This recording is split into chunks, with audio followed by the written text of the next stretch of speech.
Hello and good morning. My name's Don Arleth and you're watching World News here on TVP World. Start off this morning with the Russian Defense Ministry, which says that its forces have reached the western frontier of the Donetsk region and are now pushing into central Ukraine's Dnipropetrovsk region for the first time since the start of the conflict. The General Staff of the Ukrainian Armed Forces is denying the claim.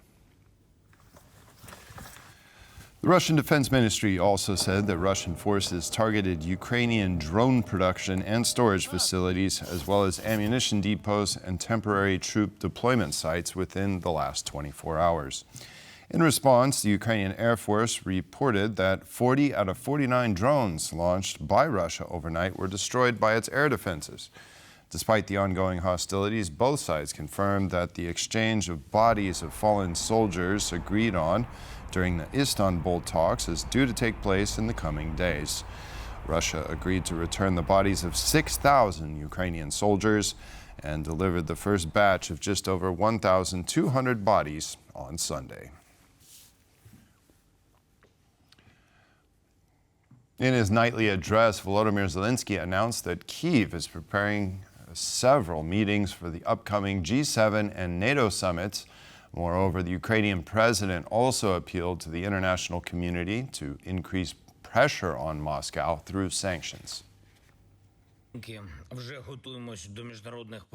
We are already preparing for international events in the coming weeks. There will be important meetings and negotiations in Ukraine. We are also doing our best to ensure that the summits in June, the G7 summit in Canada and the NATO summit in the Netherlands, are not empty. Much depends on European determination, as well as on our relationship with the United States. I am grateful to all those who helped keep relations with America grounded in reality. We need to increase pressure on Moscow. We need to increase sanctions.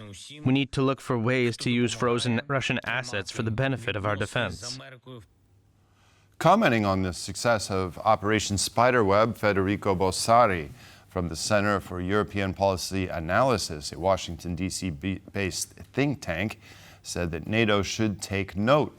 According to Bossari, the Ukrainians have shown how to effectively use new technologies in combat.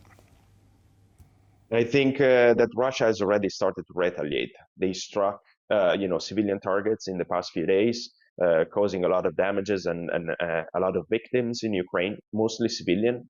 So this is the typical Russian response. I don't think they will do anything strange or incredibly new. And when it comes to NATO, I think NATO needs to integrate these new type of technologies very effectively, but also more quickly than it is doing now.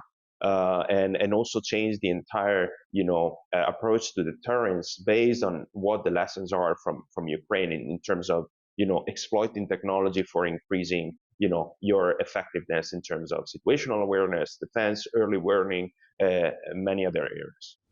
According to findings in the French press, the country's leading automaker will manufacture drones in Ukraine. Renault will partner with a French defense company to create production lines on Ukrainian territory, with drones expected to serve both Ukrainian and the French army. Although the information was not confirmed, the French Minister of Defense said that indeed a car manufacturer will be involved in the process. According to Sébastien Lecornu, the production will take place away from the front lines. However, exact location was not disclosed. Moreover, Lecornu emphasized the assembly line would be handled by Ukrainians, saying that there is no need to send French citizens to work in Ukraine. According to the French minister, the move underscores France's growing support for Kyiv's defense industry and comes as Ukraine continues to grow its drone manufacturing capabilities. The war between Russia and Ukraine is being fought not only on the front lines, but also in the informational sphere. Both states are vying for the support of many international allies as possible. Security expert and former journalist Elizabeth Brau joined TVP World to explain how Kyiv overpowered Moscow in this particular sphere. Ukraine has been incredibly good at in the information domain ever since the invasion, the full-scale invasion began over 3 years ago. Incredibly skilled. It clearly has some very talented people in the office that runs the various information campaigns, and they're clearly highly skilled in the English language, because the campaigns are not just in Ukrainian, not just in Russian, in addition to Ukrainian, but also in English, very successfully executed in English so that they can reach a worldwide audience, which is what they need to do. Now, Russia is not a slacker either in the information domain, but it's not as innovative as Ukraine. It's innovative in other areas, but not so much in the information domain.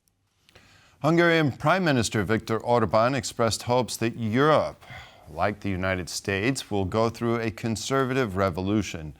Orbán added that U.S. President Donald Trump is not the Messiah, and Europeans should tighten their stance on migration if they want to protect what he called Christian values. Vous espérez une sorte de grande révolution conservatrice en Europe?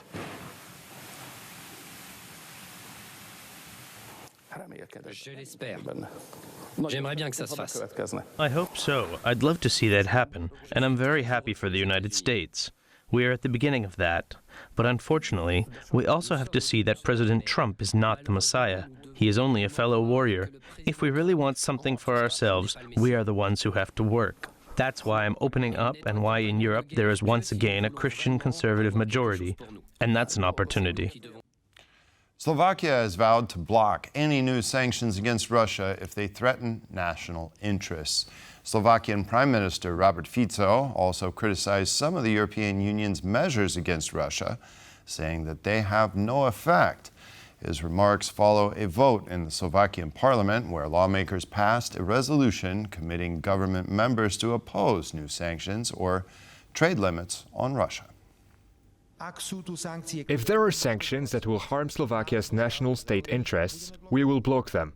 But there are also sanctions that we have nothing to do with, that simply have absolutely no effect, and the European Union terribly insists on them for the sake of some unity. So, are we or are we not a member of the European Union? We are, of course. I am interested in being a constructive player in the European Union, but not at the expense of Slovakia. If there is a sanction that will harm us, I will not vote for it.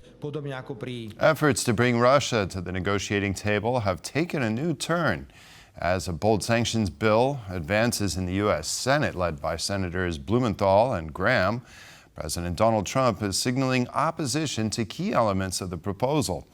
In a surprising development, the Senate hawks have gained support from an unexpected ally, Finland.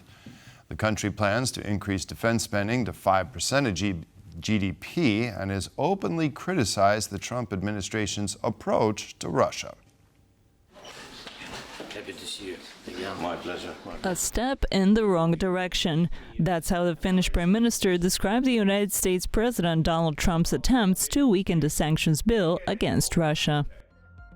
We need to force the Russian President Vladimir Putin to the negotiating table. The development follows the U.S. Secretary of State's assertion that sanctions might have a counter effect on Russia. Our belief, the president's belief, is he believes that right now if you start threatening sanctions, the Russians will stop talking. The bill in question, supported by a number of U.S. senators, proposes imposing 500% tariffs on countries that keep buying Russian oil and raw materials. Petteri Orpo added that he hopes that the U.S. passes it as quickly as possible. Finland's importance, geopolitical importance, is quite significant now.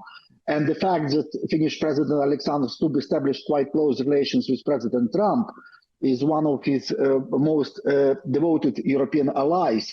And actually, Trump listens to a Finnish leader. Having joined NATO in 2023 following Russia's invasion of Ukraine, Finland's 1,300-kilometer-long border with Russia became the alliance's border with the Kremlin. And Finland noticed that Russia has been building up 4 military bases, increasing military presence along the border with Finland, and it sends alarm bells in Finnish political circles. In response, 2 bases for a new NATO formation, forward land forces, are being established in Finland. They're intended to be used for both conducting regular exercises, but also to provide deterrence. Against this backdrop, Finland is also gearing up to increase its defense spending, a move that comes in response to pressure from the U.S. administration. So we're here to continue the work that President Trump started, which is a commitment to 5% defense spending across this alliance, which we think will happen. Orpo asserted that Finland aims to raise military spending to 5% of GDP by 2032. He also confirmed the government's April decision to reach a 3% of GDP defense spending by 2029. For TVP World, I'm Sonia Gatabishchan. Israel has intercepted a Gaza-bound ship carrying aid and prominent activists, including Greta Thunberg. After boarding the ship, Israeli authorities detained Thunberg and other activists and took them to Tel Aviv. According to the non-governmental organization Freedom Flotilla Coalition, the vessel was attempting to deliver aid to Gaza despite an ongoing Israeli blockade. Apart from Greta Thunberg, on board the Madeleine ship were Game of Thrones actor Liam Cunningham and Rima Hassan, a French member of the European Parliament. Right after intercepting the vessel, the Israeli Foreign Ministry posted a video showing members of the crew sitting side by side in orange life jackets while soldiers hand them water and food. According to the ministry, the boat was attempting to stage a media provocation to gain publicity. The spokesperson for the ministry also claimed that there are always ways to deliver aid to the Gaza Strip, and they do not involve posting selfies to social media. Polish astronaut Sławomir Uznański-Wiśniewski is set to fly to the International Space Station on Tuesday as part of the Axiom 4 mission. He will become only the second Pole to ever travel into space. The SpaceX Falcon 9 rocket will launch from the Kennedy Space Center in Florida, in the United States at 8:23 a.m. local time. The rocket will carry the Dragon capsule, which will transport the astronauts to the International Space Station. The 2-week mission will focus on scientific experiments as well as investigating the effects of microgravity, Earth observation, as well as new fuel technologies. Poland sees the mission as a major opportunity to boost its scientific standing and economic interests in the rapidly growing space sector. When asked about the opportunity, Uznański-Wiśniewski said that he feels a great sense of responsibility. He also said that he will take Poland's national flag and pierogi to the country's famous stuffed dumplings, to space with him. This is the second time that the mission has been rescheduled. The original launch date of May 29th was first postponed to June 8th and then rescheduled once again. The delays were due to technical issues with the Dragon capsule.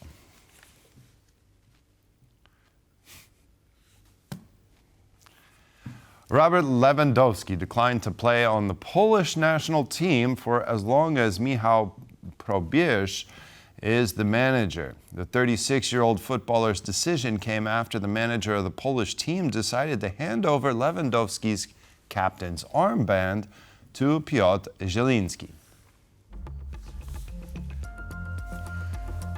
The Polish footballer announced his decision via social media just 30 minutes following the Polish Football Association stating that Zieliński will be the new captain of the Polish team. The row between Lewandowski and the Polish Football Association erupted amid his absence from the current training camp, citing mental and physical strain after a long season in FC Barcelona. Lewandowski decided not to join the Polish team for World Cup qualifying matches. Lewandowski did not appear on the pitch for the friendly against Moldova and will be absent for Tuesday's World Cup qualifier against Finland in Helsinki. And that's all the time we have here on this edition of World News. Thanks for watching and stay with us for more here on TVP World.